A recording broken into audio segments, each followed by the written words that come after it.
You can start the session. Yes, sir. First of all, a very good evening and a happy evening to everyone present here, respected seniors. Thanks a lot for this opportunity. I especially thank Tirupur SIRC and the team for giving me this opportunity.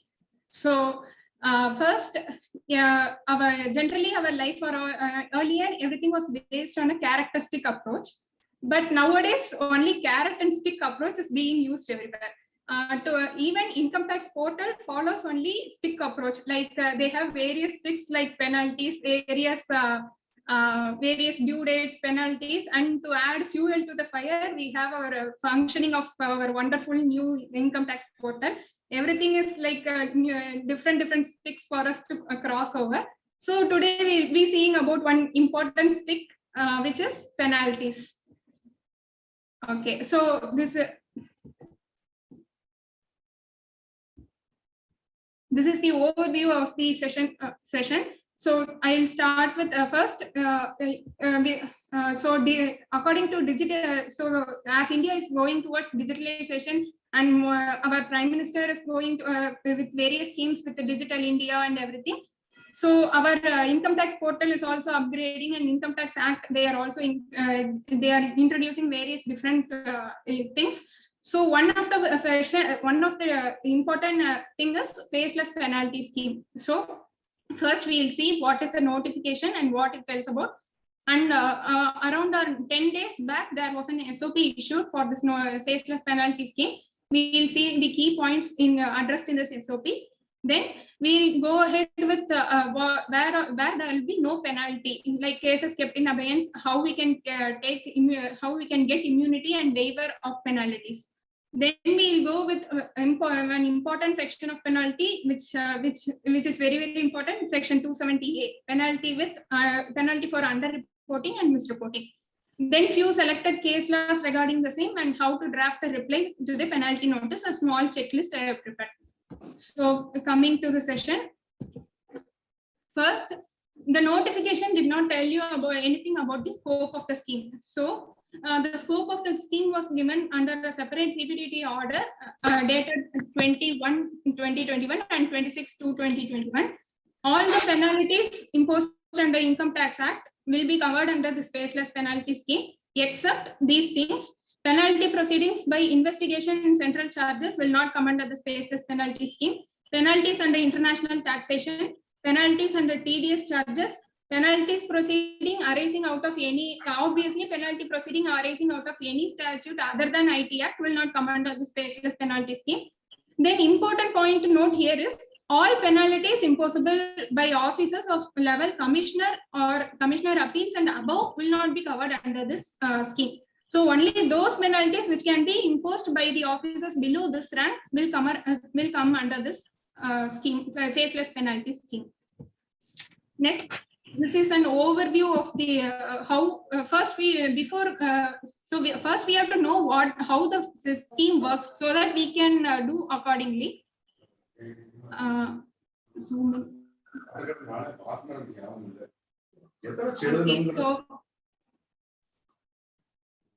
So first, the government has set up a National Faceless Assessment Center. This center, under they have also set up regional faceless assessment penalty centers and separate penalty units. First, this National Faceless Assessment Center will initiate or recommend all its penalty proceedings to the penalty center, because after assessment only we can go ahead with penalty. Then the penalty center will randomly allot the penalty cases to the penalty units, to different penalty units in different regional sectors. By computerization, automatically it will be given to different penalty units. Then this penalty unit will examine the matters which is available, and they will prepare a draft show cause notice. Either they will decide whether to go ahead with this proceedings, or they can even drop if they are satisfied, they can even drop with the reasons recorded in writing, they can stop the penalty proceedings there. If they are going ahead with draft show cause notice, then they'll issue a draft show cause notice to again to the National Faceless Penalty, through National Faceless Penalty Center. The assessee will get the notice copy in their dashboard. So only this is the only point where we can reply to the notice. They'll give, other than that, after that they will proceed accordingly. So only one point where we can give a reply and where we can say is only in this draft show cause notice. So when assessee can file in their own whatever we can give our own replies to the draft show cause notice. And the National Faceless Penalty Center will send the response to the again. It will send whatever response given by the assessee to the penalty unit again. Then again, if penalty unit, if it they can go by 3 ways. Either the penalty unit, if it is satisfied, they can pass the penalty order, or they can impose. They can say there is no imposition of penalty, and they can give the order as such. Or they can assign it. They can also get technical review from technical assistance, or they can even conduct verification. After they are the national the penalty center, they will conduct after collecting the data. Then the National Faceless Penalty Center will examine the proposal according to their risk management strategy. And they will either they'll pass the order, or they'll not impose penalty, or they'll ask the penalty review unit to they can even ask the they can go with verification unit. If they go with verification review unit, then if the review unit suggests any modification, then again this whole process will start again. Another one show cause notice will be provided, and we have to give reply. And again, the penalty unit will decide what to do ahead, and they'll go again. The National Faceless Penalty Center will go ahead. So if at all, if the review unit says there is no modification, then the NPFC will finalize the order and send it to the assessee.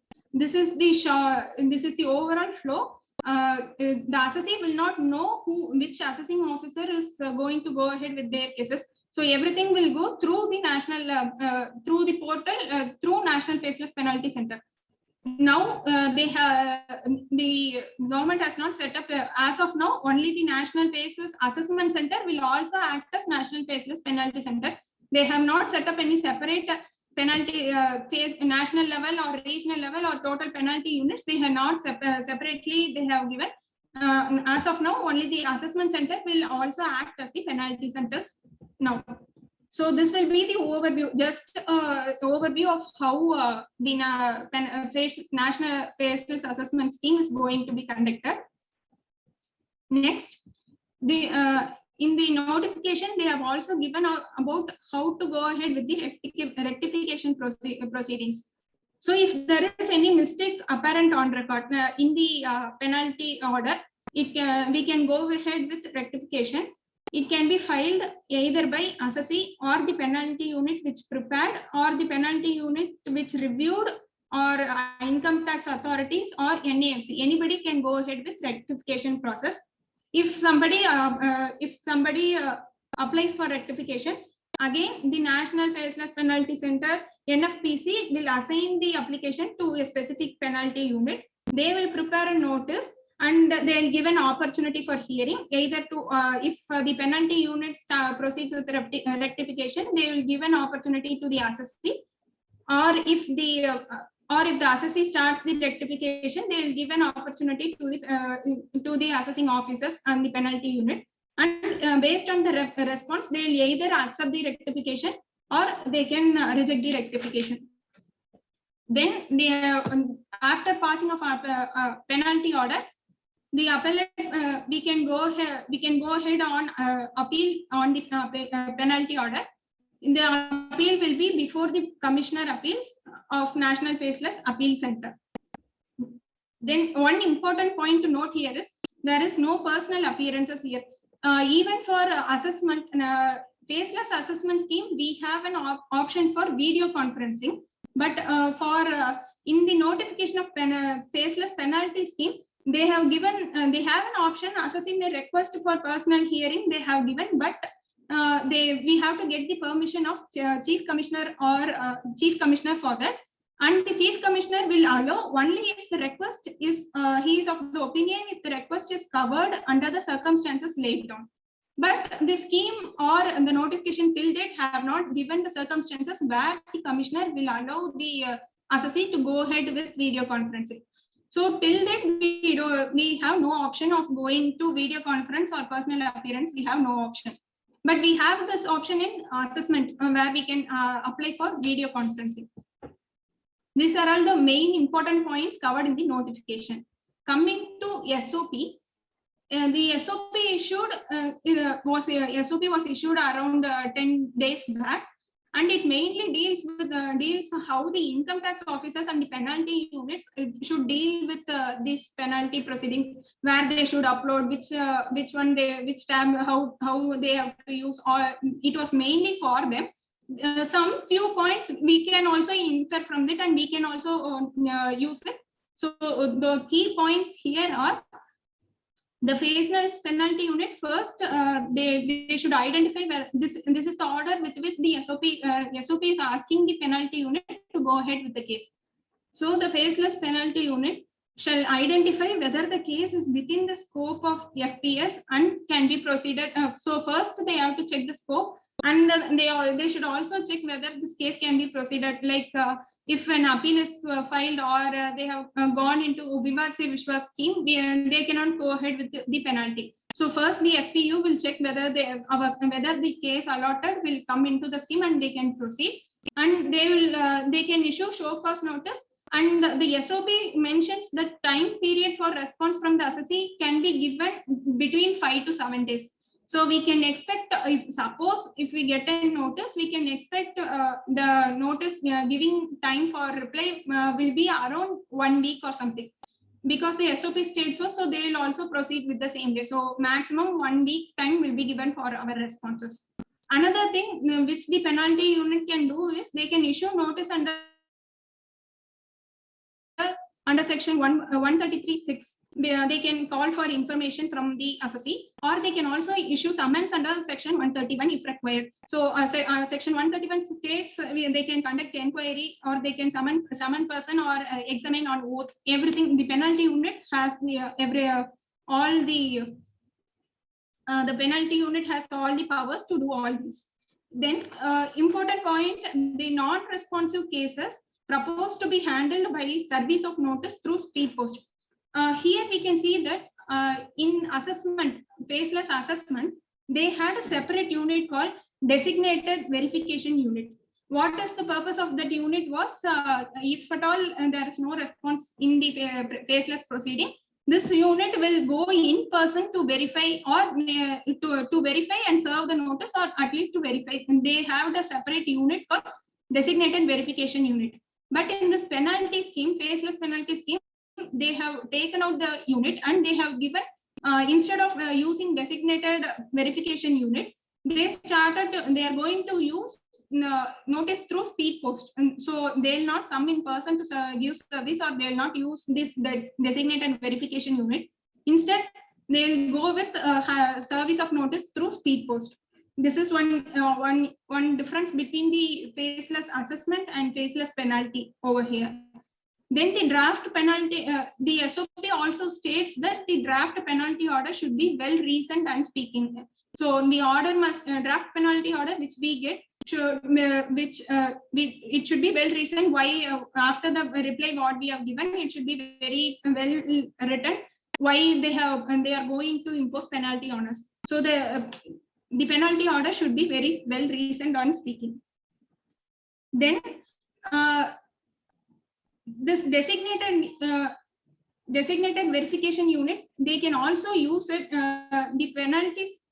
The penalty unit can also use this designated verification unit if under very, very exceptional circumstances, if with the approval of Principal Commissioner of Income Tax or Chief Commissioner of Income Tax. So that under very rare circumstances, they can go with designated verification unit. Otherwise, they'll go ahead with service of notice through speed post for non-responsive cases. These are some important points from the SOP. Then this is also included in the SOP itself, handling of non-responsive cases. So suppose if they have given show cause notice and no reply has been received, how they are going to handle the cases. The penalty unit first will check whether the base assessment order is passed ex parte.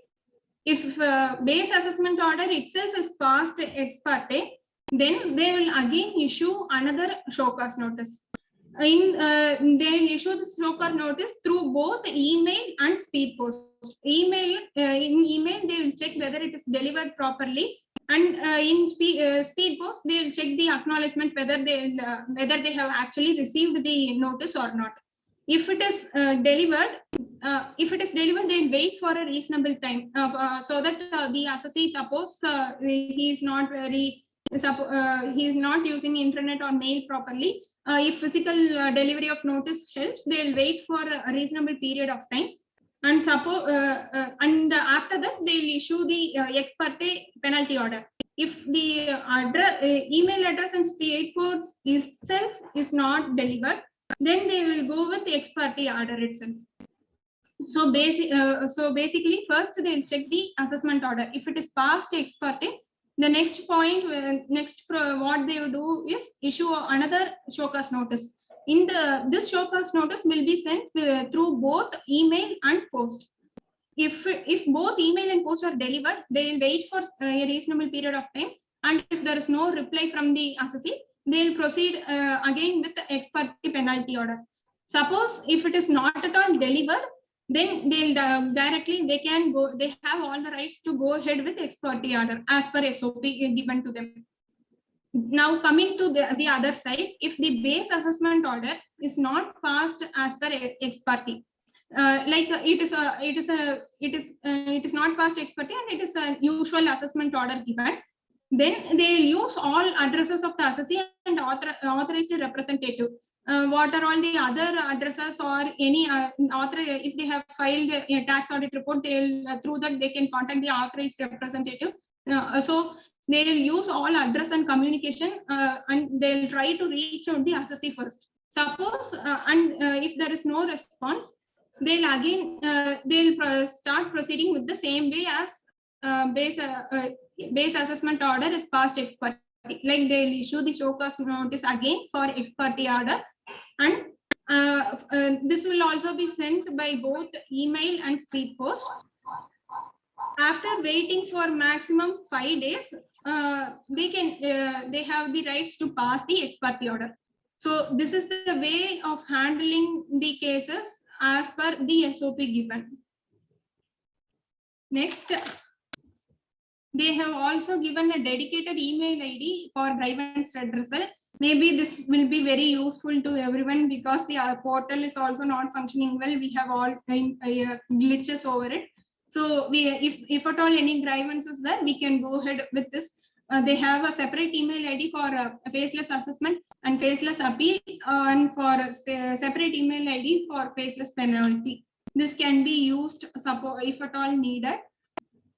This is the short glimpse of what is the key points taken over in the SOP given around 10 days back.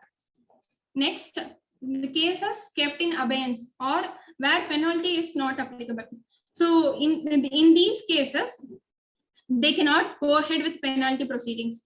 The penalty unit will also check all these. If at all the case allotted to them comes under these categories, they'll stop over there and proceed with some other cases. They'll give a writing. They have a port in their own interface. They'll give out the reason for it, and they'll proceed with other cases. So cases where appeal is filed before CIT, they cannot go ahead with penalty. Cases which is pending before ITAT or High Court or Supreme Court, anything, they cannot proceed with the penalty. Cases where quantum appeal is in favor of assessee. So if the base assessment order, they are going on appeal and the appeal is in favor of the assessee, then there will be no point in going ahead with the penalty. So in that case also there will be no penalty. Then cases where Vivad Se Vishwas scheme was opted. So once Vivad Se Vishwas scheme is opted, then the assessment comes to an end. We are going for a settlement case. So that in those cases also penalty proceedings will not be initiated. Next, immunity from penalty. We'll have an overview of how we can we'll have an overview of how we can get immunity from penalty according to section 270 AA. So first, we can make an application through form 68. This everyone knows. Just I'm giving a brief overview of the same. We can make an application through form 68, and immunity from penalty under section 270A and initiate for initiation of prosecution proceedings under 276C and 276CC. Only for these penalties we can go ahead for getting immunity under section 270A. What is the condition to get immunity? First, they have to pay the entire tax and the interest as per the order within the period, and they should not prefer an appeal against such assessment order. So tax and interest both they have to pay, and they should not prefer an appeal against such order. If suppose both the conditions are satisfied, and they should make an application within 1 month from the end of the month in which the assessment order was passed. In that case, the assessing officer can grant an order for immunity from the penalties under 270A. They can grant immunity from penalty under section 270A. But one point to note here is, in case of misreporting, we will see which cases are under misreporting later. In case of misreporting, we cannot claim immunity under this section. So we have no option other than paying penalty, because misreporting is the assessor's default. So we cannot claim immunity over there. Then the AO shall pass the order accepting or rejecting application within 1 month from the end of the month in which application is received. So the AO has to pass the order accepting application of immunity, or they have to reject our application within 1 month from the end of the month in which application is received. Before passing the order, the AO will also grant us an opportunity of being heard. If suppose he is rejecting the order, he should give an opportunity of being heard for the assessee to put forth his points. So one question which is open for discussion here is, suppose say we have the assessment is done under section 1. Assessment is done and there is a mistake apparent on record. So we can go ahead with rectification under 154. But here, if you want to get immunity from this penalty, we have to make an application within 1 month, and we have to pay the entire tax. But our order is wrong and it has a mistake apparent on record. So now whether we should pay tax on the old order, which is a wrong one, or we ourselves should correct the tax amount and pay, or whether we should wait for the application after 154 correction, we should apply for immunity. This question is still open for discussion. I don't know how to go ahead in this case. Suppose the assessment is made, and I'll repeat the point again. Suppose if the assessment is made and assessment is made and there is a mistake apparent on record, so we can go ahead with 154. But we have only 30 days for availing immunity under from penalty. So if we have to make an application here, we have to pay the entire tax. If we have to pay entire tax, on which tax amount should we pay? Either on the old assessment order, which is wrong, or or the new one, we cannot go ahead. We cannot have our own order, or we have an extended time to apply for it. It is a point to ponder over. And there are cases where the penalty is levied because they have not paid taxes, because in a similar situation they have been levied penalty and they have not been given immunity. So it is a point which can be I leave it to the August gathering to ponder over. Next, coming to reduction or waiver of penalty, section 273A. Suppose our application was rejected from getting immunity, we can try this section 273A. In this section, the principal commissioner or the commissioner reduce or waive penalty order under section 2. This 273A also gives only for the penalty under section 270A. Other penalties will not be covered here. So a reduction or waiver of penalty from 270A alone can be claimed through section 273A. Well, the conditions here are the assessee should voluntarily disclose the particulars of unaccounted income and pay taxes and interest every, before the and he should pay all the taxes and interest before the assessing officer deducts such income. So for the assessee should voluntarily come out and disclose, and the assessee should also cooperate with the department in case of any inquiry or anything. In that cases, and if the principal commissioner is satisfied, he can go ahead where he can give us a reduction in the penalty, or he can waive our penalty under section 273A. Suppose the aggregate amount of income for 3 years on which penalty is imposed exceeds 5 lakh, then the approval of principal chief commissioner or chief commissioner is necessary. So if the amount of income, not the penalty, so the amount of income for 3 years on which penalty is imposed exceeds 5 lakh, then the approval of principal chief commissioner or the chief commissioner will be necessary. Then this relief under this section is a once in a lifetime opportunity. It cannot be claimed twice. So once we got a relief under this section, again we cannot go ahead with this section. So both this immunity from penalty and this reduction or waiver of penalty is both only for penalty imposed under section 270A. For other penalties, we cannot go. We cannot go ahead with these sections. We cannot claim reduction or waiver through these sections. But section 2 in the same 273A 4 subclass 4. It empowers principal commissioner or commissioner to reduce or waive any penalty, but he should record the reasons in writing, and he is also empowered to stay the recovery proceedings also, provided he is satisfied that not providing the waiver could cause genuine hardship to the assessee, because because of the circumstances, and assessee has cooperated in the inquiry. So suppose the commissioner says commissioner is satisfied that suppose if we levy penalty, it will cause a genuine hardship to the assessee, and the assessee will cooperate with the proceedings.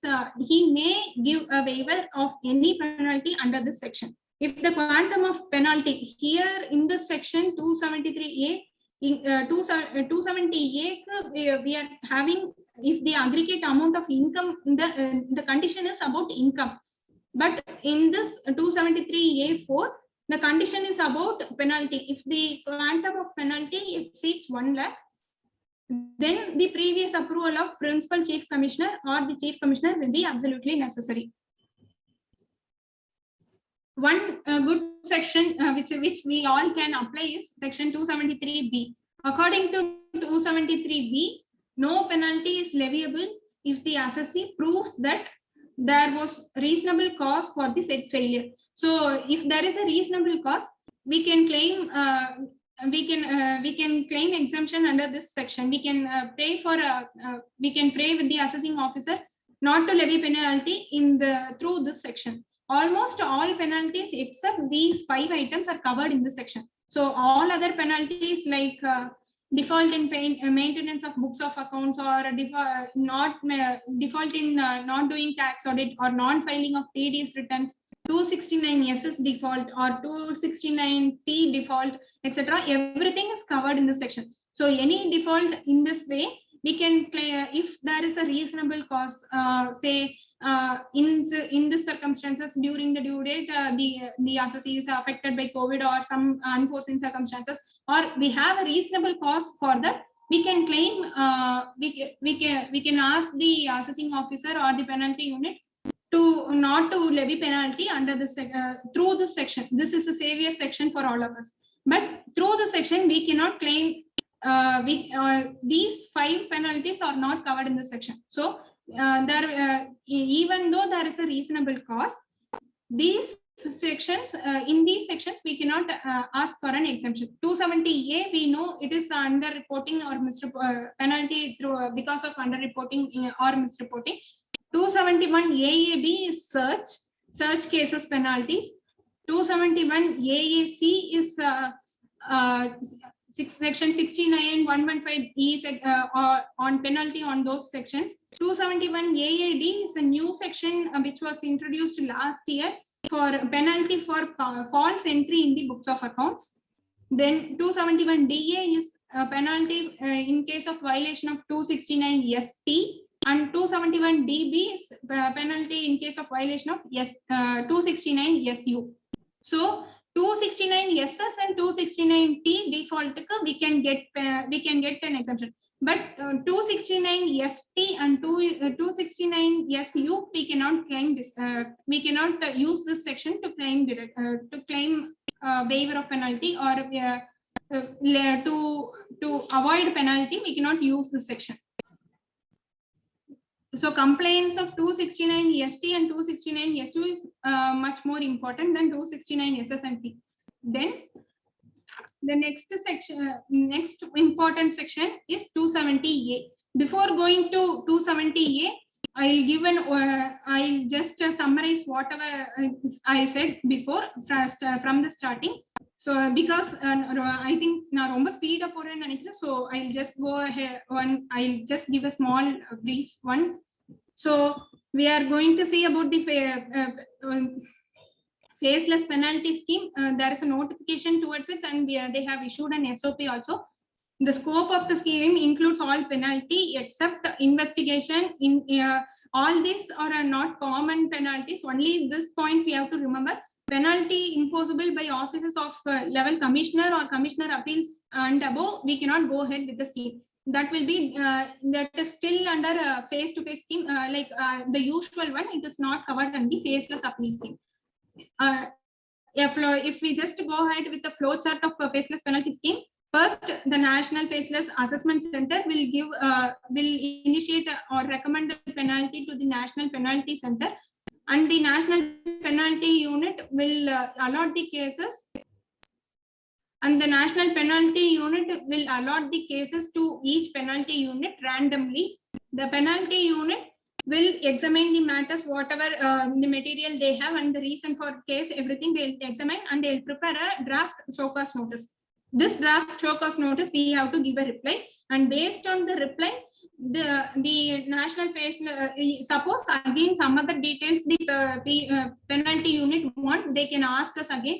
So for further documents, they can contact us, or they can proceed with they can ask for further information from National Assessment Center, or they can go seek help from the technical unit or the verification unit. After getting all this input, and the penalty unit will finalize the draft penalty order, and it will send it to the National Faceless Penalty Scheme Center. This center, based on its risk assessment mechanism, will judge whether to go ahead with the penalty and issue penalty order, or whether not to go ahead with the penalty, or they will pass it to the review unit for a review.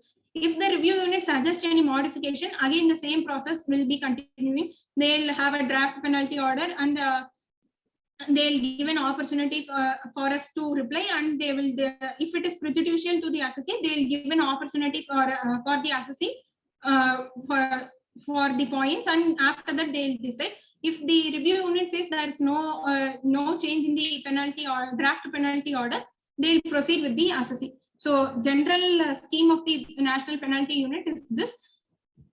We can go ahead with rectification proceedings in the faceless penalty unit itself. Appellate proceedings we can proceed. Personal appearance for video conferencing, we have an option, but the option states that we have to get the permission of the principal commissioner for approval of personal appearance or video conferencing. The principal commissioner will approve our request only if our circumstances covered under certain points. But the certain points are still not issued by the institute. They're still not issued by the government. So as of now, there is no way of getting a video conference or a personal appearance for this penalty section. So faceless penalty is still faceless only. The key points from SOP is one thing is we can expect them to ask a reply between 5 to 7 days, and for non-responsive cases they will go ahead with speed post. So all email IDs of the client should be the email ID which everyone are using, that should be given for better so that it will not be an ex parte thing. If it is an so if there is no response, they will go and check the base assessment order. Base assessment order, if it is passed ex parte, they will issue another show cause notice, and this show cause notice will be issued both by email and post. If there is no if the email and the post is not delivered, they will go ahead with the ex parte penalty order. If it is delivered, they will wait for a reasonable time and then proceed with the ex parte order. If the basement assessment order is not passed as ex parte, they will use all contacts to contact the assessee or the authorized representative. If they get no response, they will issue a show cause notice for ex parte order, and after waiting for a maximum of 5 days, they can pass the ex parte order. Then these cases, they will not proceed with the penalties where we have made an appeal, or we have where our cases we have settled our case through Vivad Se Vishwas, or our case is pending before the ITAT or High Court or Supreme Court. In those cases, they cannot proceed with the penalty, or these cases are kept in abeyance. Then immunity from penalty, section 270AA, two important points. One, form 68 file panano, we have to file form 68. Condition is we have to pay the entire tax and the interest amount as per order, and we should not prefer an appeal, and it should be made within 1 month. These are the important points important point for us to remember. But in case of misreporting, we cannot claim immunity under this section. This immunity from penalty is only from penalty under section 270A. Other penalties are not covered here. Similarly, if at all we didn't get any immunity from that section, we can try reduction or waiver of penalty through this section.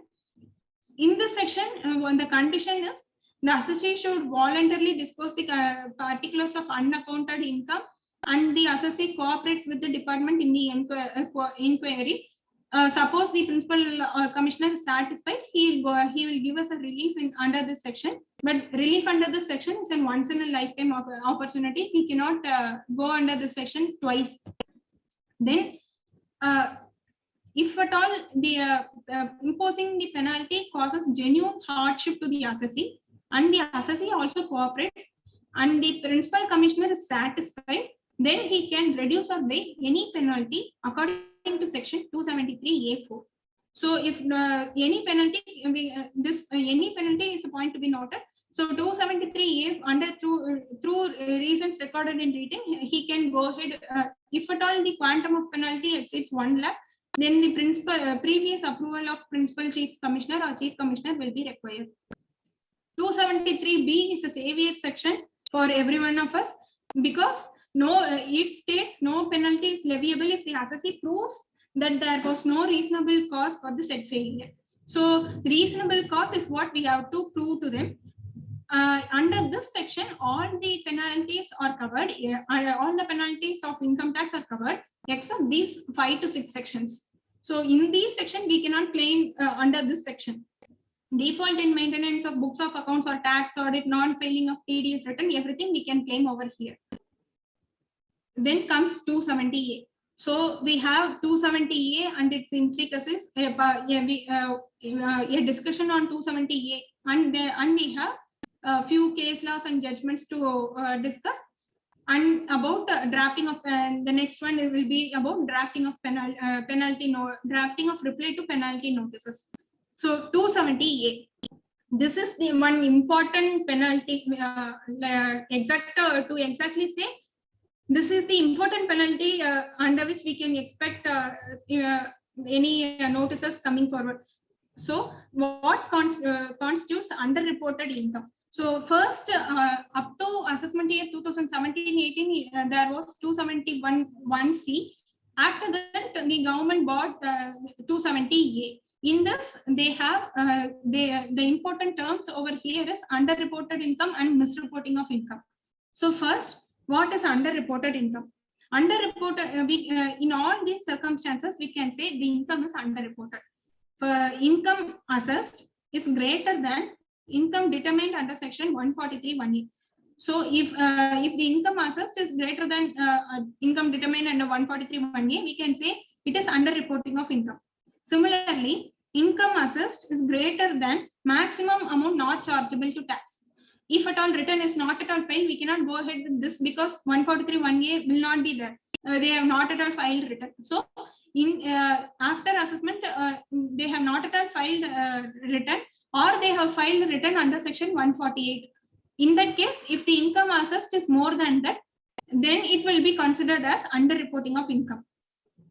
Another case is income reassessed is greater than income assessed or reassessed immediately before such reassessment. Suppose there is a reassessment of income and the income reassessed is more than the previously assessed income, then that will also be considered as underreporting of income. If the total income assessed or reassessed has the effect of reducing the loss or converting such loss into income, that will also be considered as underreported, because the loss is getting reduced or the loss is turning out into an income. That will also imply the meaning that we have underreported the income. So in all these cases, this 270A penalty can be attracted here, will be attracted over here when the income assessed is greater than the income earlier assessed. So next, but we can have there are certain 270A6 gives certain exclusions from underreported income. They say that these 4 points, it will not be considered as underreported of income. So first, where assessee offers a bona fide explanation substantiated with material facts. This is an important point. So if at all if we as the authorized representative, or the assessee offer a bona fide explanation substantiated with material facts, the reasons for the same, then that part of the income will not be considered as underreported, and this 270A penalty will not be levied over here.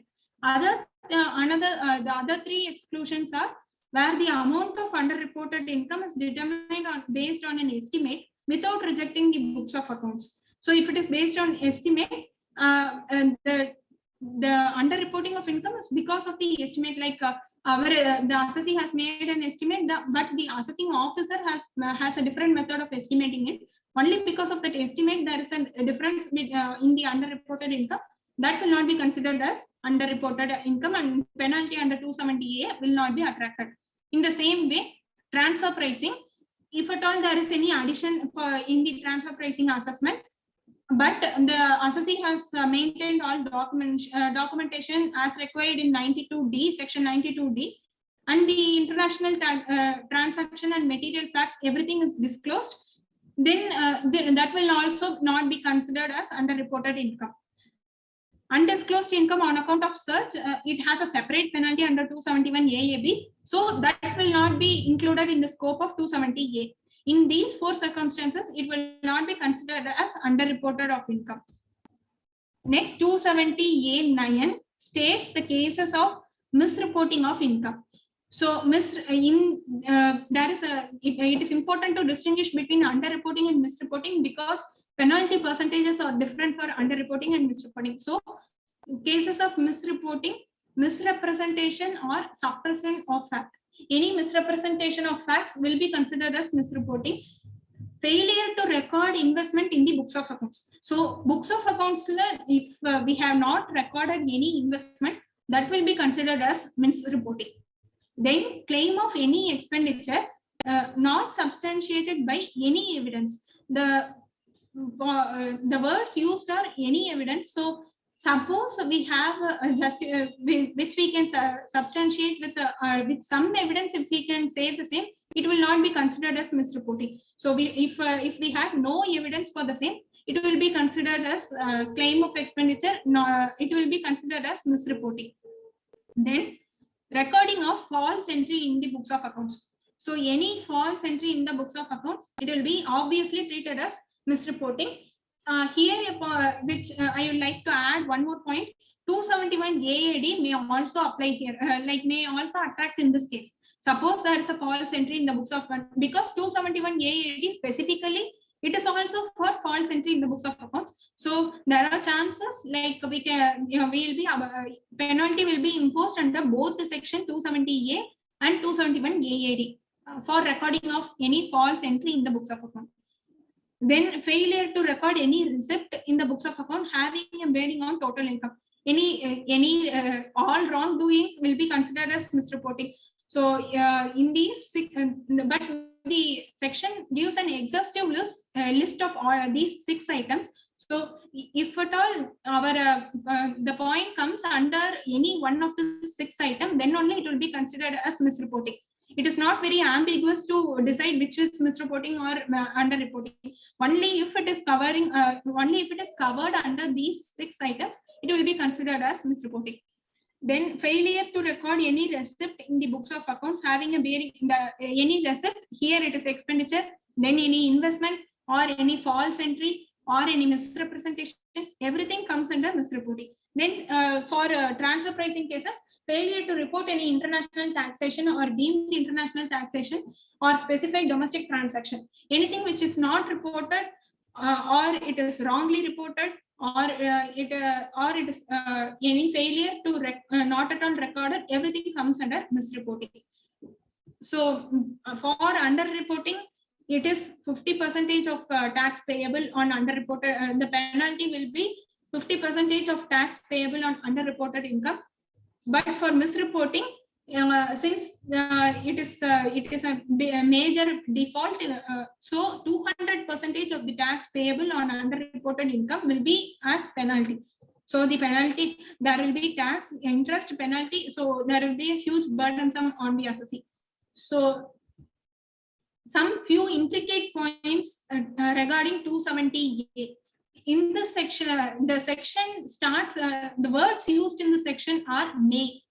So it is not compulsory to be to levy a penalty under this section. It is a discretionary option available to the assessing officer or the penalty unit to levy penalty under 270A. It is not shall. The word used are not shall. So it is not a compulsion or compulsory one to do.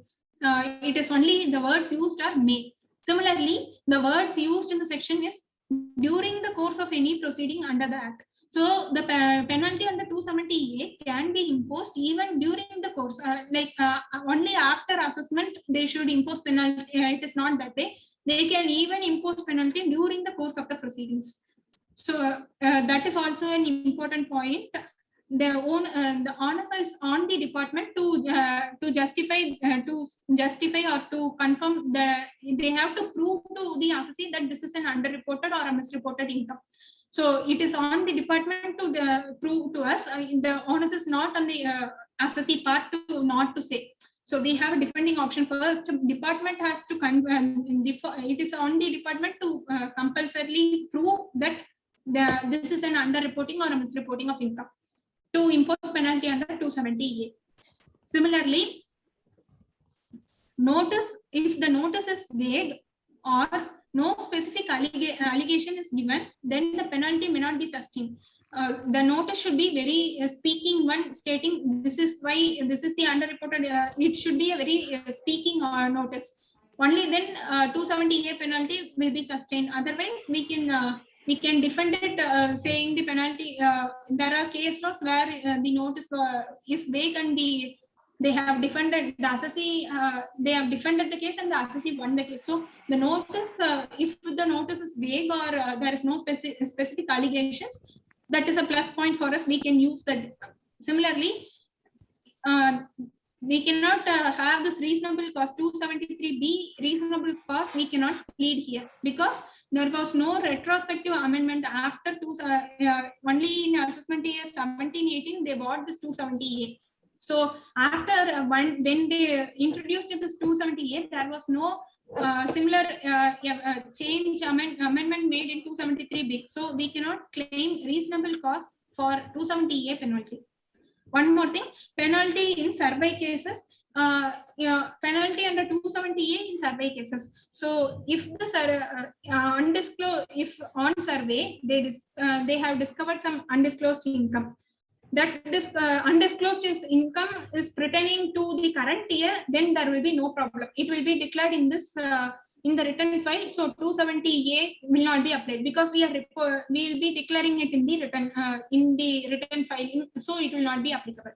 Suppose the undisclosed income which they are finding in the survey relates to previous or some earlier years, now then 270A can be attracted. So can or will be attracted. Where we can say that where the assessment is because assessment of the previous or earlier years would have been completed. So assessment already completed and now it is reassessed. In this under this point, we can this penalty can be income reassessed is greater than income assessed or reassessed immediately before the reassessment. Under this case, there is a chance of levying penalty under 270A in survey cases. So survey cases we have to if it is for current year, undisclosed income relates to the current year, then there is no problem. We'll anyway report it in the written current year after while filing return, we will disclose it. So there is no concept of underreporting. If at all that if at all the undisclosed income found during the survey is for some earlier years and its assessment is completed, then 270A will be applicable. Under this point, to income reassessed is greater than income assessed or reassessed immediately before such reassessment. Then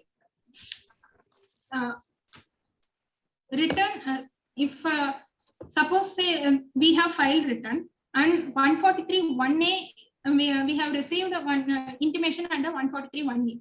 The difference between return income under in return and 143(1)(a will not be under reporting of income.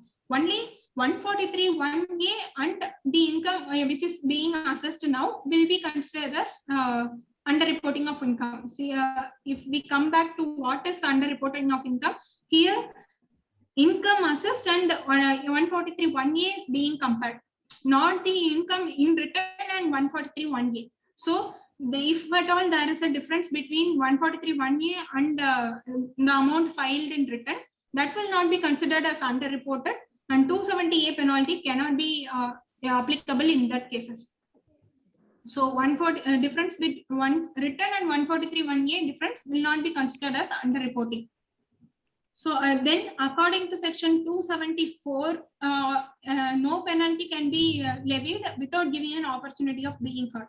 So automatically the assessee will get an opportunity to defend and state his point of view. So opportunity of being heard will be given. Then 143(1)(a and revised return. One different thing to note here is, suppose return of, let us take a scenario. Return of income is filed, 143(1)(a is processed. Then, but we still have time to file revised return.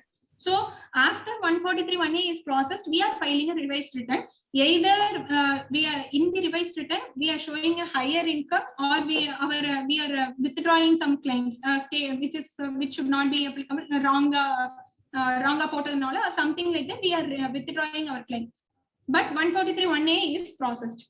So in that case, whether it will be considered as underreporting, that is a point which we can discuss. In old section 271(1)(c), there is no penalty in such case because revised return is being filed. There are judgments stating in 271(1)(c) old section, in this scenario there will be no penalty. But if we take 270A, for 270A, once 143(1)(a is processed, then it will be considered as underreporting of income. So if even if we file a revised return after 143(1)(a is processed, in the revised return we are claiming, we are showing a higher level of income, or we are withdrawing some claims, that will be also be considered as underreporting of income. But we have an option over here. We can claim exclusion under this 270A6, where in this point, where assessee offers a bona fide explanation substantiated with material facts. In this, with this point, we can claim, we can ask the AO not to impose a penalty under 270A, because we are giving all the material facts in the revised written, and we can give a bona fide explanation, reasonable explanation as to why we didn't some error or whatever it is. We can state that reason over here, and we can get it as an exclusion from underreporting of income. So suppose after 143(1)A is processed, we are filing a revised return, and in that revised return we are showing a higher income. It will be considered as underreported income, but that we can 270A penalty can be we can get an exemption from 270A penalty through this point, where we can say we have offered a bona fide explanation, and we have substantiated with material facts. We are disclosing everything in the revised return. So we can say we can get an exemption through if the assessing officer is satisfied, we can go ahead. We will not be imposed 270A penalty because of this point. This is one difference between earlier penalty section 271(1)C and now 270A. That is an intricate point to ponder. Then addition in normal computation, but no change in 115JB computation. So if another scenario, if we take in the normal income tax computation, there is an the after assessment there is an addition, but the 115JB deemed income there is no change. So we can say if the deemed income before assessment and the deemed income after assessment is same, then 270A penalty will not, there is no underreporting of income. So 270A cannot be levied in that circumstance also. So even though there is an addition in the normal computation, if we are filing based on deemed income 115JB and that deemed income is not changed even after this addition, then 270, even though it is a kind of underreporting, 270A penalty will not be levied here. So these are some few points which came to my mind when I saw 270A. With this 270A discussion comes to an end. So important points, next important section is 271AAC. So for the section, this cash credit and all those 270 section 68 undisclosed investment 260 sorry section 68 69 69A B C D, for everything tax will be calculated under section 115BB. We are not going into that way. After tax is calculated, again penalty will also be levied under the section 271AAC. So already tax rates are higher, very higher under 115BB. So penalty under 271AAC will be based on this flowchart. Like if the income chargeable under 115BBC is declared by the assessee in the return of income, and tax under 115BB is also paid on or before the end of the previous year, then there will be no penalty. No penalty under the section 271AAC. So in the same way, suppose income is declared by the assessee, but tax is not paid, means then penalty at 10% of tax payable under 115BBE will be levied.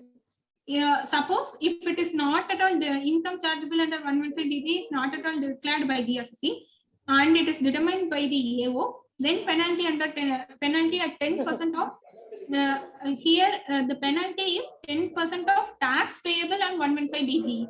It is not 10% of undisclosed income or not that way. It is whatever tax payable in the 10% will be the penalty under section 271AAC.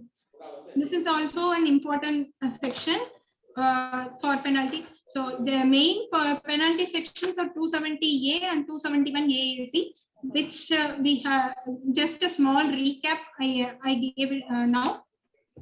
Then coming to selected few case laws and judgments.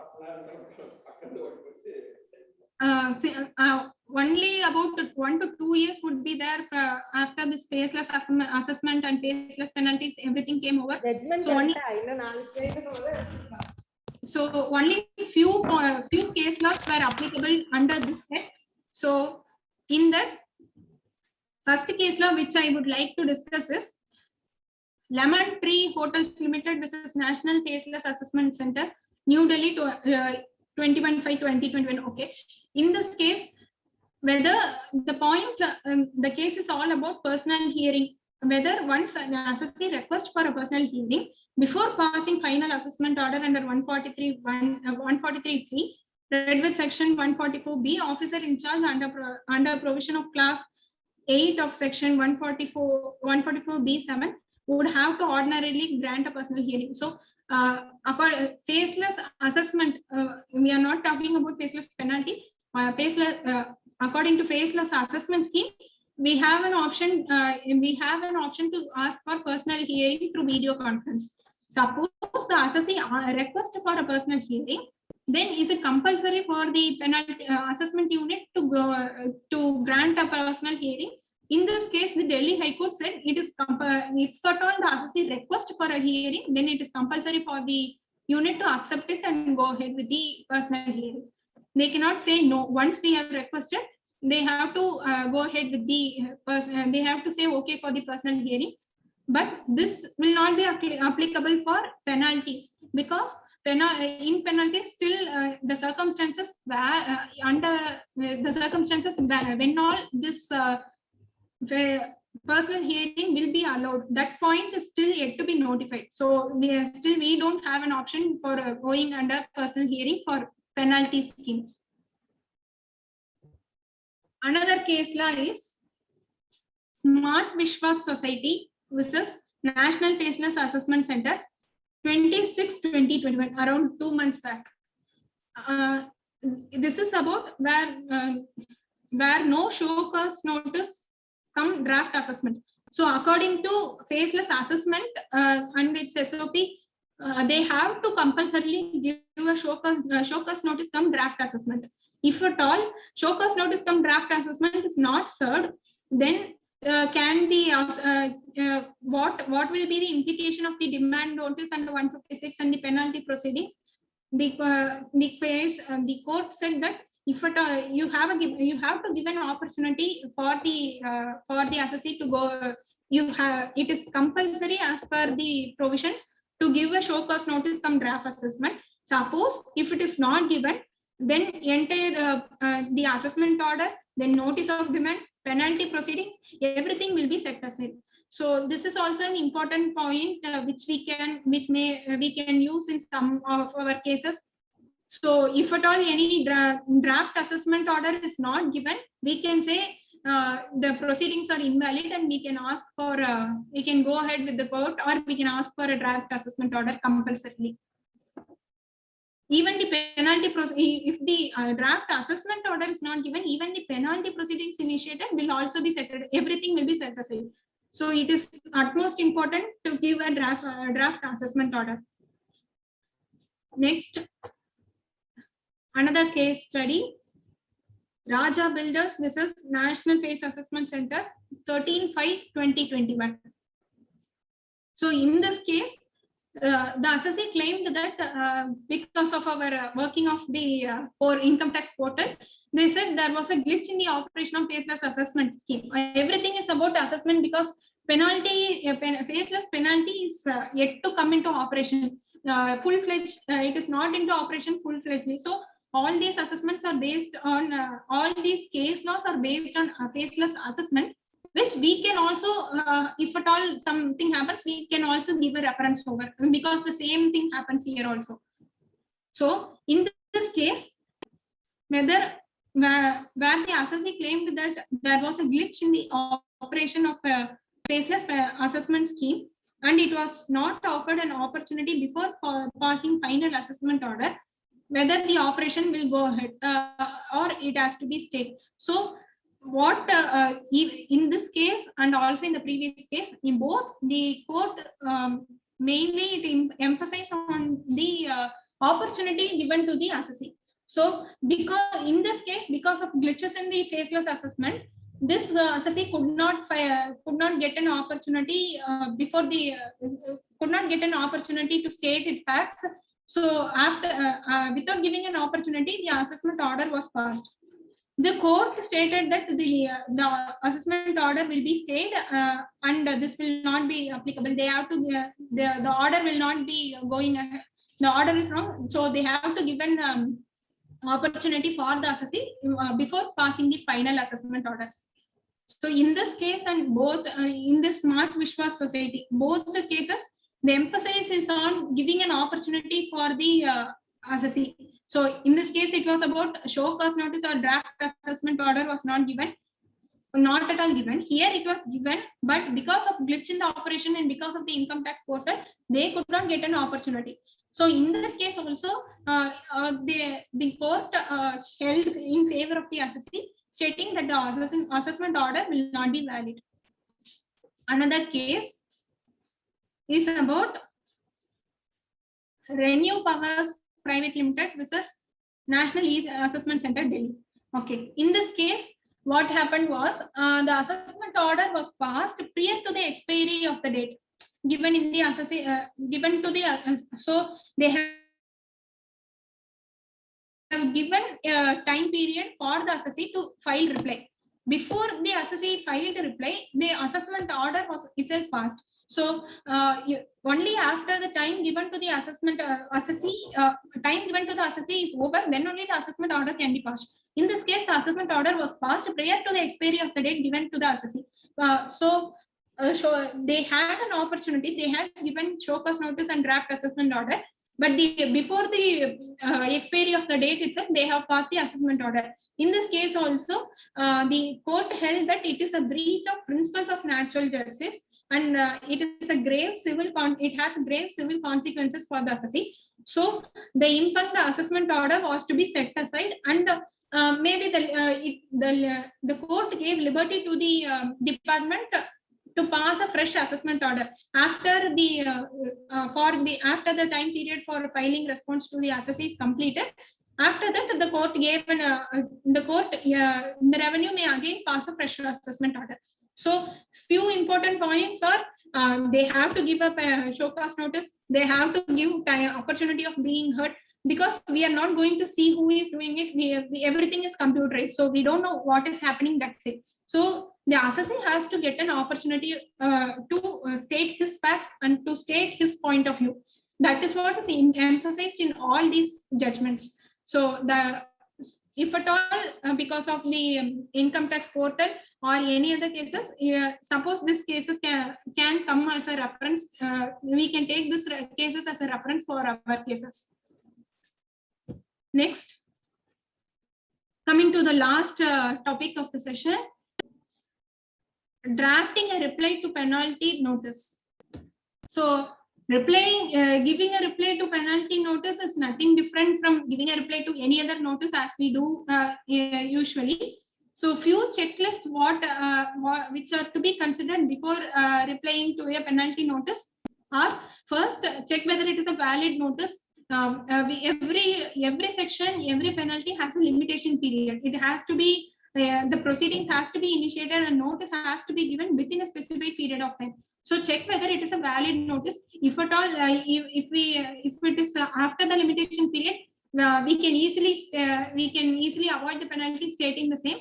So first, before once we receive a notice, if at all we receive any penalty notice, so first check the validity of the notice. Check the limitation period whether it is a valid notice or not. Then next, check whether any other option is available to us, like immunity or waiver, or under any of these sections, whether if we have an option to go ahead with any of the sections, we can proceed, and keeping that in mind, we can draft a reply accordingly. So these 2 points has to be first considered, so that we'll have an idea of how to go about with the notice. Then the reply letter, if it contains all these items, it will be very easy for the other party, the penalty unit or other penalty unit, to know what is actually the case. because somebody randomly from anywhere in India will be seeing our cases. So he may not know what is the content, and he may have why we have done the same way, or what is the case. He may not know the entire exact details.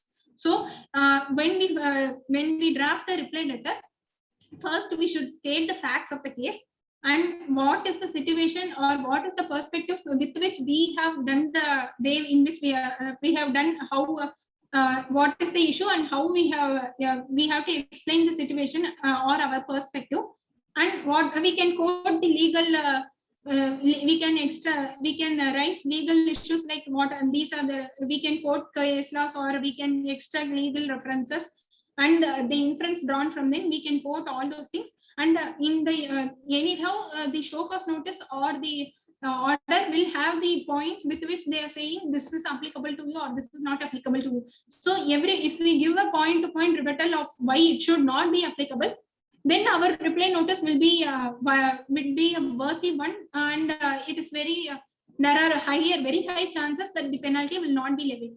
So we have to it should be crisp, and the reply letter should be crisp, and at the same time it should contain all the information over there. So that is an important that is these are the just a few things of how to draft a reply letter. All the listeners to me are all seniors to me. Everyone or everyone knows everything. Just it is just an opportunity to me to just say whatever I know. I am just in so I just thought this is so some way it can be wrong or some way it something. I hope around at least 50% I would have done justice to the topic. Closing before closing this important one important thing which I would say is compare. Let us take hockey. Let us take sports like hockey or hockey or football. Everything either because of our players' fault or the very well done because the other players, other team does well, we might land up in doing a penalty shot. In the penalty shot, how we defend our position is what is very important. So either because in the same way we can take an inference over here, either because of the mistake of the assessee or because of the assumption of assessing officer being wrong, we can end up with the penalty notice. It is how we defend the situation. It is how we defend our assessee is what matters. So let us all let us defend the penalty shot. Let us defend it very well in such a way the honest taxpayers are very well benefited to it. I once again thank the Tirupur SIRC team for giving me this opportunity. Since this is my maiden attempt, I think around at least 25 to 50% I might have done justice to the topic. Kindly, everyone, all my seniors and everyone there, please share your feedback so that I can improve my session in the next. Improve how I can know how to improve myself in the next session. Thank you, sir.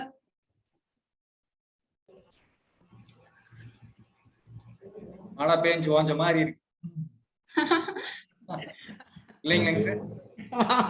கண்டிப்பா 5 o'clock start பண்ணாங்க sir, மழை madam start பண்ணாங்க, மழையும் start பண்ணுச்சு. அதே மாதிரி அப்படியே மழையாட்ட சட அப்படியே படன்னு பேசிட்டாங்க. Really a wonderful session. Excellently presented, madam. Thank you. With the permission of our chairman and Magesh sir, Sure. add some points to the madam's presentation. Your presentation is more than what we have expected, madam. You have covered almost all points. Including that sections, not only the faceless assessment, you have covered the sections also, and also the penalty provisions applicable under other sections, related sections to these 270A also. That is an excellent effort, madam. I think you have done for the last 1 week, you have done enormous efforts to collect all these data, including scrutiny assessment. அப்படியே லைட்டா touch பண்ணிட்டாங்க. The presentation, the PPT is also very excellent, madam. Very excellent. Thank you, sir. only I think நீங்க மழை சீசன்ல வந்துட்டீங்க. அதனால வந்து உங்களுக்கு கொஞ்சம் இன்னும் ஸ்பீடா கம்ப்ளீட் பண்ணிட்டீங்க. இன்னும் பட் எல்லாருக்குமே அண்டர்ஸ்டாண்டிங் வெரி ஈஸியா இருந்தது. I want to add, with the permission of our chairman, I want to add a few points to the session. Once Madam told that 270A is not mandatory. That means the assessing officer may, that is the word used in the section. I request Madam to go to that slide because I have not prepared any slide. Yes, sir. Just a The minute. assessing officer may. That is the section 270A. Yeah, it is here. Sir, in this section 270A, not only the assessing officer, but others, few other hierarchies are empowered to levy penalties. The assessing officer, the commissioner, the principal commissioner, the commissioner of income tax. That means even if the assessing officer who passed the assessment order didn't went for a penalty proceedings, or the penalty proceedings may be based on to the extent of the income assessed. But later on, if we go for an appeal, that means the assessee goes to appeal before the CIT appeals, either on this penalty or against some other income quantum proceedings, and the CIT appeals finds that the assessing officer has not initiated penalty proceeding, or the commissioner of income tax appeals made an enhancement to the assessment order, or the commissioner or the principal commissioner was in a proceeding under section 273, resulting in increase in the assessed income, then these officers, the commissioner, PCIT, commissioner of income tax appeals, can also initiate penalty proceeding under section 270A. And those officers are not under faceless assessment, faceless penalty scheme. Only the AO is under the faceless penalty scheme. These other officials will call for a physical hearing, I think. That is one thing. And the word may is used.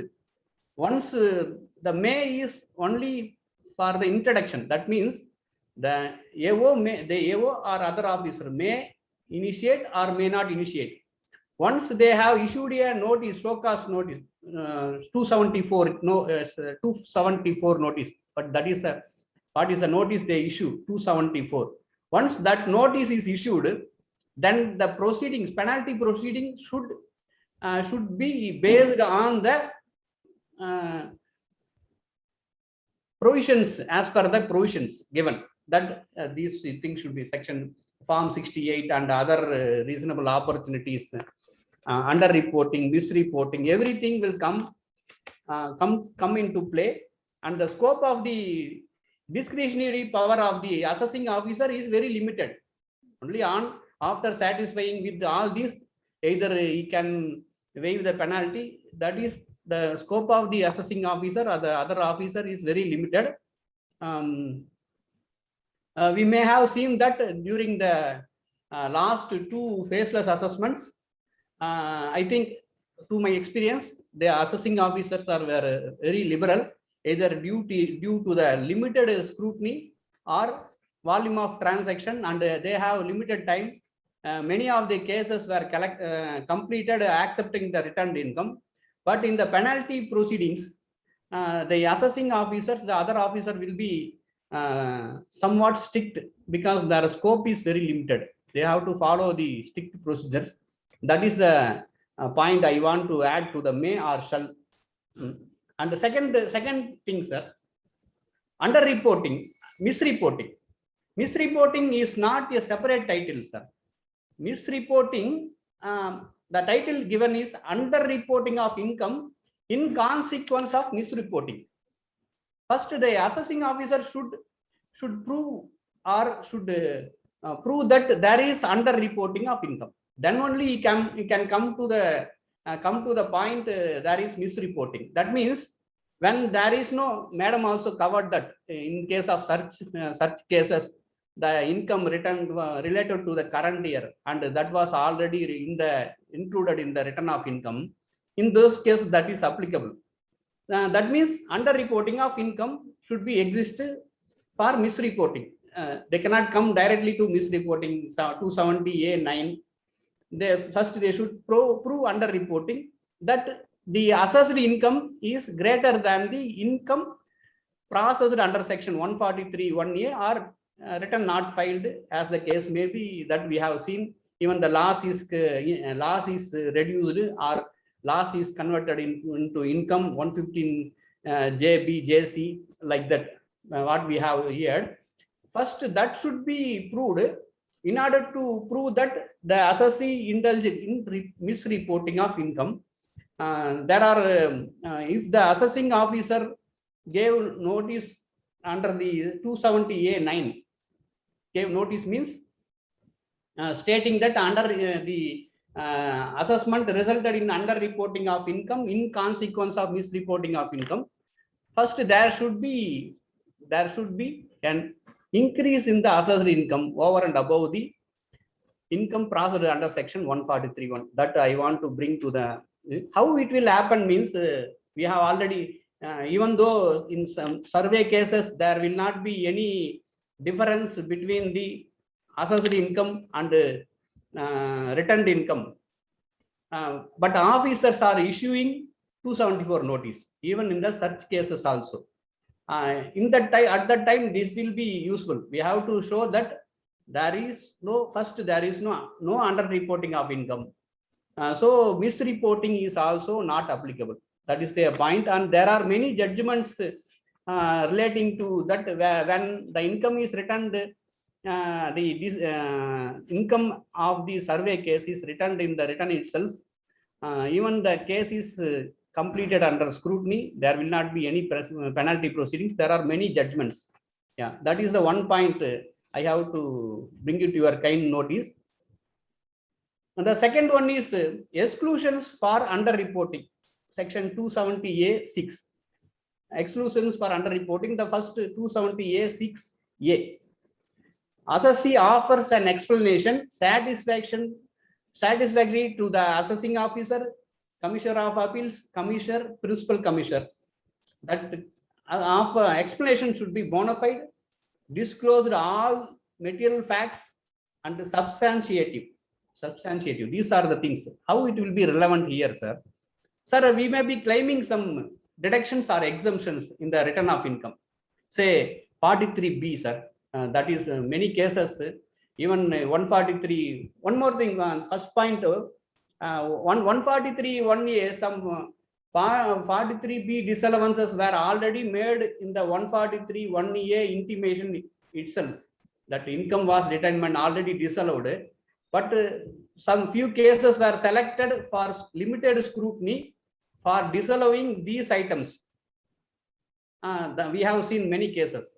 Since the item was already disallowed, means determined in the intimation itself, the assessing officer specifically confirming that confirming the addition in the 143(3) also. In those cases, penalty proceedings will not applicable. That we have to check. We have to download the intimation first before giving reply to the penalty notice. We have to download the intimation also, whether any disallowance is there or some other points also. I don't want to disclose those matters. Some other incomes also already disallowed means added to the income in the 143(1) intimation, and also the case is selected for the specific purpose of verifying that item, and again the addition was confirmed in the 143(3) also. In those cases also penalty is not applicable.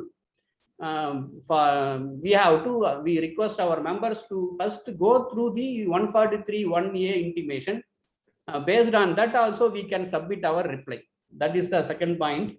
And substantiate means 270A6A, bona fide, disclose all material facts, substantiative means here how can we go through this?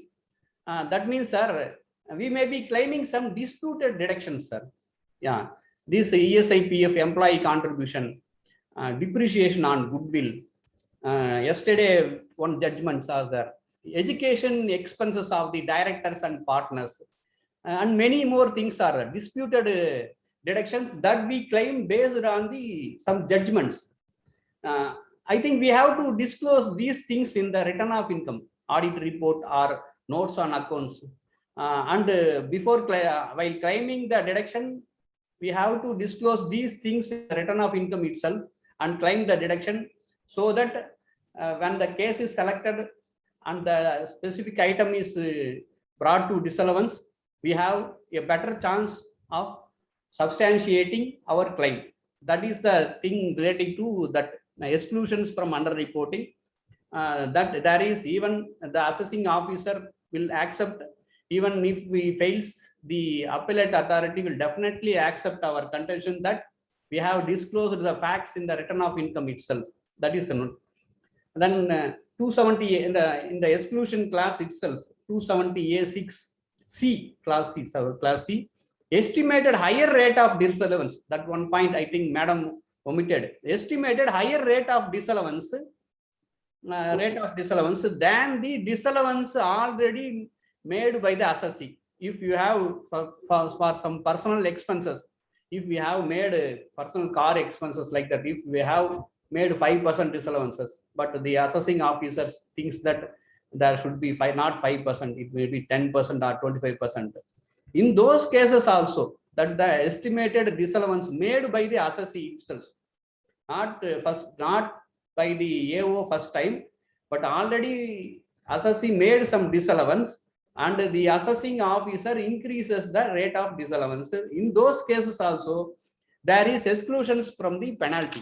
That also we should check before while submitting the reply. That is the second point. And this one 271 WAD, that is applicable only from 1/4/2020. That we can ignore for the time being. And for Form 68, sir, that is immunity from imposition of penalty, section 270 AA. The 30 days within one application should be made in Form 68 within 1 month from the end of the month in which the order was received. Yeah, the order was received. Now due to online order, the date of passing order and date of receiving will be same, and the subsection of the section say 270 AA says that the order made under subsection 4 shall be final. That means if the AO shall pass the order within 1 month from the date of application, from the month of application. If the AO confirms the penalty, then I think there will not be any appeal. So members should be very careful whether to make application under section 68 or to file appeal before the CIT appeals. On the penalty proceedings, we have to decide this before filing Form 68. We have to decide on this. We have to consider this point also. Section 5, subsection 5 of 270 AA says that the order made under subsection 4 shall be final if the assessing officer rejects our application under section in Form 68, and there will not be any further appeal, sir. Already we have waived our right of appeal while making the Form 68, and even the revision application 264 revision application is also waived while filing the application, sir. If the AO confirms his penalty, then there will not be any other recourse, sir. So based on our facts, we have to decide whether we have to file an application in Form 68 or go before the Commissioner of Income Tax Appeals. This one more point I bring to your kind notice, and this is only my understanding. Only my understanding. It is some seniors or somebody who is in deeper knowledge of the subject may be having some more views. This is one thing.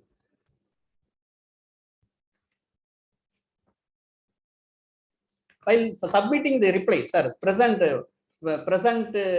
reply, how should we ready for the reply?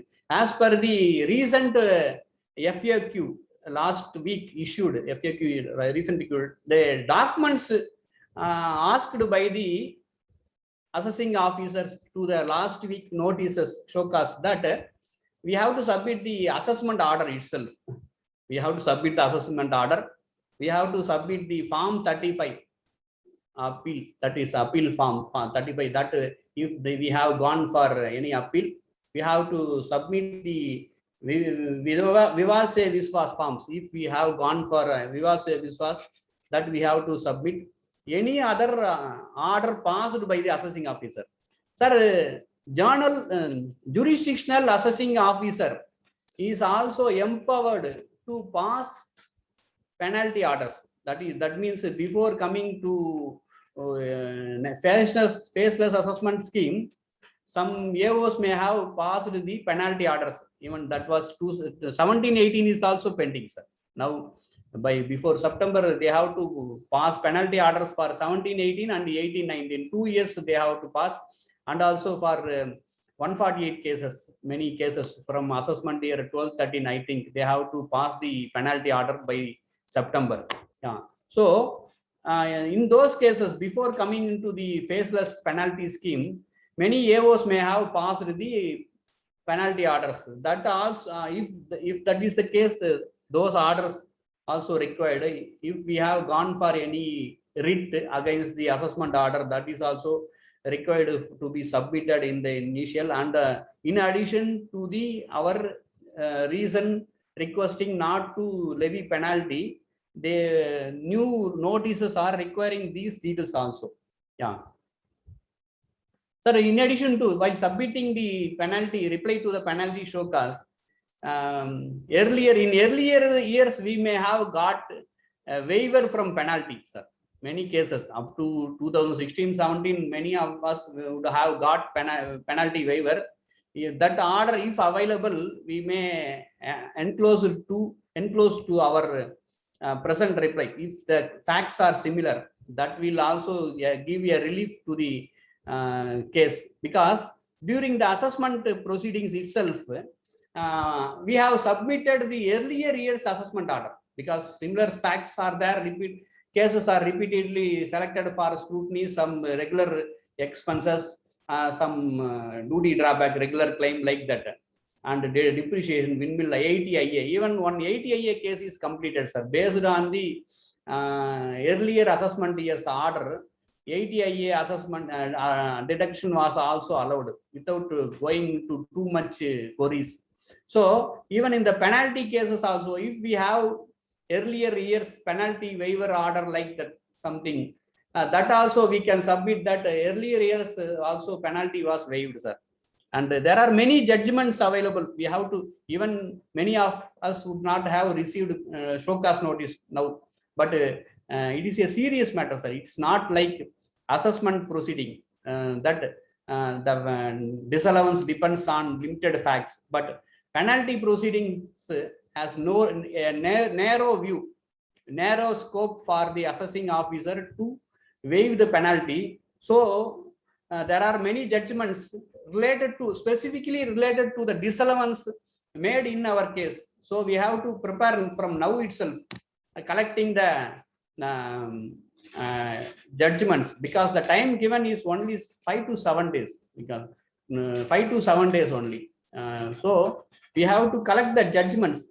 And one more thing I want to add is, at the time of receiving the penalty notice itself, they are serving the penalty notice along with the assessment order, we would have submitted the initial reply in March, April, January, December, February, like that. At the time of receiving the assessment order and first penalty notice itself, we would have submitted the initial reply to the notice, but we have to redo the entire work again, once again, because there may be some latest judgments like that. We will get many inputs from the recent webinars by many branches. So we have to redo all the facts.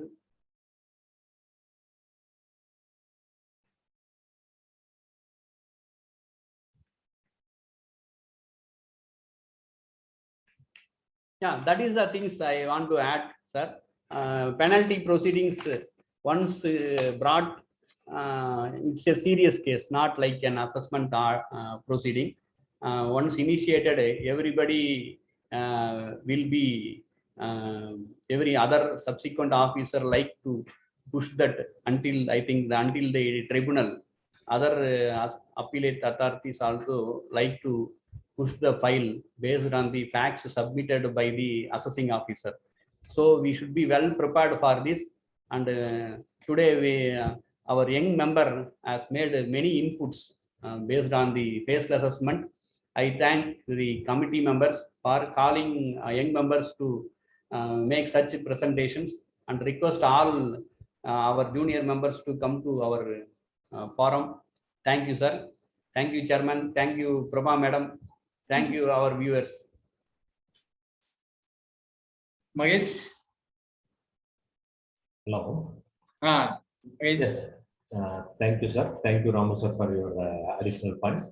And once again, I thank Prabha for the wonderful presentation and detailed presentation on penalties. Thank you. Now I request our members, if there is any queries, you may directly ask the speaker, or you may. Sir, Madam, ready irukanga. You may put it in the chat box also.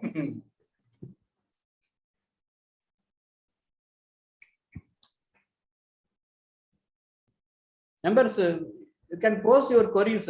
We can either we will ask our junior member to submit the reply, or we can get the consultation from some other senior members also. Yes, please submit your queries to the branch. One, I think, 2 messages we have. Congratulations, one member BNT, sir. Congratulations, Narayanan, excellent presentation. One more, Siva Subramaniam, sir. Congratulations, Prabha. Very fluent and with clear voice. Yes. Clear voice. Thank you, sir. Thank you for encouraging our members, sir. Yes, sir. Yes. Chairman, sir. I think அப்படியே இது பண்ணி speaker develop பண்ணிடலாங்க sir. ஆமாங்க sir. அவங்க investment கன்சல்டிங்லாம் இருப்பாங்க போல இருக்கு. Madam, நீங்க those what we have seen in your profile, you have some unique points, unique subjects, madam. Please come out with those. That will be very useful, maybe not to us, to the other young members. Yes, sir. Yes, sir. Sure, kandipa sir. Sure. Selvaraj sir line la irukkaru sir. Sir சொல்லுங்க sir. Hello. Sir சொல்லுங்க sir, சொல்லுங்க. Prabha. Excellent, Prabha. Thank you, sir. You are speaking in a seminar. You said it's first time, Yes, but sir. you are speaking like a seasoned speaker. Excellent. My sincere and appreciations to you. Keep it up. Thank you, sir. Thank you. Thanks a lot, sir.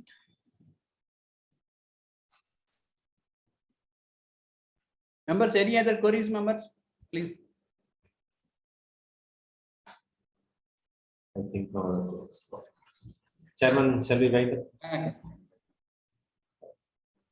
Okay.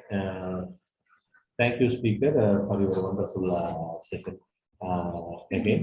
And once again, I thank you for being flag bearer for the upcoming session on young members. Yes, It is because you are the opportunity. It is here.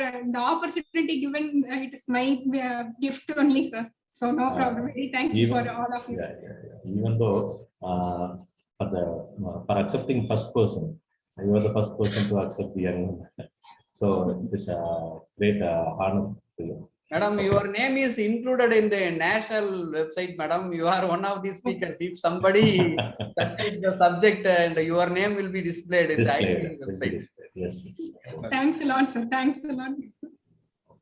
Thank you. Thank you once again. And I thank Ramu sir and Chairman sir for taking this steps to bring out young members. And I'll thank once again management committee for the arranging this meeting. And I'll thank the Tirupur branch of SIRC and staff members for making the arrangement for this meeting. And I also thank the participants who are listening all the way from the beginning. And I'll thank once again all, and thank you and good evening. Thank you, sir. Thank you, madam. Thank you, sir. Thanks. Thank you, sir.